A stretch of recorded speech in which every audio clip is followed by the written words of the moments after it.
Kaip gražiau, gal kaip teisingiau nusifotografuoti kalėdiniu laikotarpiu prie eglutės gražiame papuoštame mieste. Kaip taisyklė mes vidury dienos, kai fotografuojamės prieš langą, kažkodėl suprantam, kad taip negalima daryti. Fotografuojant prieš langą mūsų veidai bus tamsus, bet fotografuojamės mieste prie eglutės, būtinai eglutė šviečianti mums būna už nugaros. Ir kažkodėl mes šito nepastebim.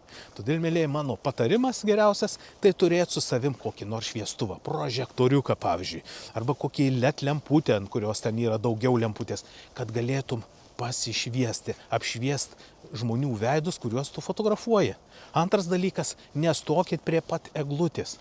Nueikit tokiu atstumu, kad eglutė matytųsi visa, o žmogų pastatykit šalia savęs per 2 metrus kokius. Pašvieskit jį ir fotografuokit. Tada matysis ir eglutė gražia, ir tas žmogus. Nori daugiau patarimų? Tai mano YouTube kanale Dobrovolskio fotografijos kursai. Būtinai užsuk.